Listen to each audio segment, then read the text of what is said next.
నమస్తే అందరికీ welcome to Nagaraj TV. నేను మీ నాగరాజు. సో ఈరోజు చేసినటువంటి అప్డేట్స్ కూడా ఏదో తెలంగాణకు సంబంధించి వీడియో కూడా పూర్తి వరకు చూసేటువంటి ప్రయత్నం అయితే చేయండి. సో మరిన్ని అప్డేట్స్ కూడా మీ ముందుకైతే తీసుకొస్తాను. కొద్దిగా సపోర్ట్ అయితే ఇస్తుండండి, ఛానల్ని ఫాలో అయితే అవ్వండి.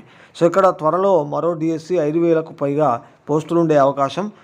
నిరుద్యోగులు ఎవరు ఆందోళన చెందవద్దు, ప్రస్తుతం డిఎస్సి రాసి ఉద్యోగాలు పొందండి, ఉప ముఖ్యమంత్రి బట్టి విక్రమార్క అంటూ ఇక్కడ ఒక అప్డేట్ అయితే ఇస్తూ ఉన్నాం. అంటే త్వరలో 5,000కు పైగా పోస్టులు ఉండే అవకాశం ఉన్నట్టు, ఈ త్వరలో మరో డిఎస్సి అన్నట్టు ఇక్కడ అప్డేట్ అయితే ఇవ్వచ్చు అనమాట. సో అక్కడ ఉపాధ్యాయ పోస్టుల భర్తీకి ప్రభుత్వం త్వరలో మరో డిఎస్సి నోటిఫికేషన్ జారీ చేస్తుందని ఉప ముఖ్యమంత్రి బట్టి విక్రమార్క ప్రకటించారు. నిరుద్యోగులు ప్రస్తుత డిఎస్సి పరీక్షలకు బాగా సిద్ధమై 11,000 ఉపాధ్యాయ పోస్టులను పొందాలని, ఈ ప్రక్రియ పూర్తయిన వెంటనే మరో నోటిఫికేషన్ జారీ చేస్తామని ఆయన స్పష్టం చేశారంటూ ఇవ్వడం అయితే జరిగింది. అంటే మరో డిఎస్సికి సంబంధించి. అదేవిధంగా ఇక్కడ మనకేంటంటే ఇప్పటికే 2.05 లక్షల మంది ఆల్ టికెట్లను డౌన్లోడ్ చేసుకున్నారని, వీరికి ఏమైనా సమస్యలు ఎదురైతే పరిష్కారానికి 24 గంటలు అందుబాటులో ఉండేలా గ్రీవెన్స్ సెల్ ఏర్పాటు చేశారంటూ కూడా ఇవ్వడం జరిగింది. అయితే ఇక ఈ నెల 18 నుంచి ఆగస్టు 5 వరకు పరీక్షలు నిర్వహిస్తామని చెప్పేసి ఈ విధంగా మనకైతే ఇవ్వడం జరిగింది. డిఎస్సికి సంబంధించి ఇక్కడైతే అప్డేట్ చూడొచ్చు. సో అదేవిధంగా నిరుద్యోగులు ఎవరు ఆందోళన చెందవద్దంటూ కూడా మనకైతే ఇవ్వడం జరిగింది.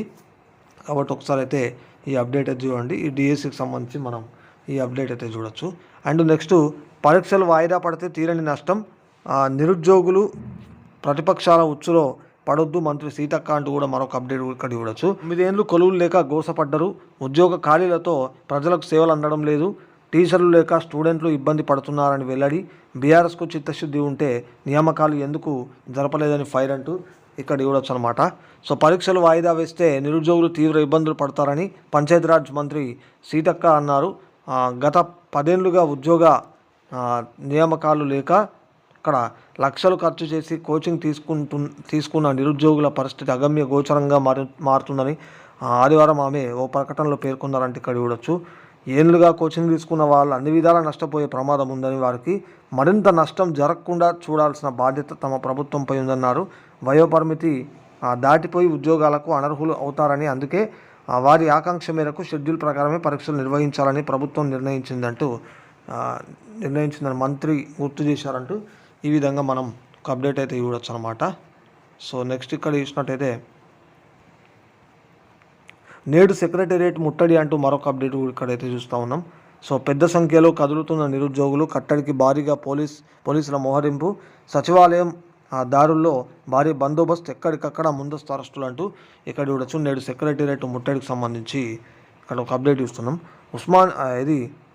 ఉస్మానియాలో మళ్ళీ పోలీసుల దౌర్జన్యం, తెల్లవారుజామునే హాస్టల్లోకి చొరబాటు, అశోక్ నగర్, దిల్సుఖ్ నగర్ శనివారం రాత్రంతా పాటలు నినాదాలతో ఆందోళన, ఆదివారం అదుపులోకి, స్టేషన్లకు తరలింపు, దిల్సుఖ్ నగర్ చుట్టుముట్టిన బలగాలు, అభ్యర్థులు రోడ్డుపైకి రాకుండా కట్టుదిట్టమంటూ ఇక్కడ చూసినట్టయితే, ఎన్నికల మేనిఫెస్టోలో కాంగ్రెస్ ఇచ్చిన హామీల మేరకు ఏటా 2 లక్షల ఉద్యోగాల భర్తీ, జాబ్ క్యాలెండర్ విడుదల, మెగా డిఎస్సి నోటిఫికేషన్, గ్రూప్ 2, 3 పోస్టుల పెంపు, డిఎస్సి పరీక్షల వాయిదా, గ్రూప్ 1 మెయిన్కు 1:100 పద్ధతిలో అభ్యర్థులను పిలవాలనే డిమాండ్లతో సో ఇక్కడ సోమవారం తలపెట్టిన రాష్ట్ర సచివాలయం ముట్టడిని జయప్రదం చేయాలని నిరుద్యోగులు పిలుపునిచ్చారు. ఈ కార్యక్రమానికి పెద్ద సంఖ్యలో తరలివచ్చేందుకు నిరుద్యోగులు సిద్ధమయ్యారు.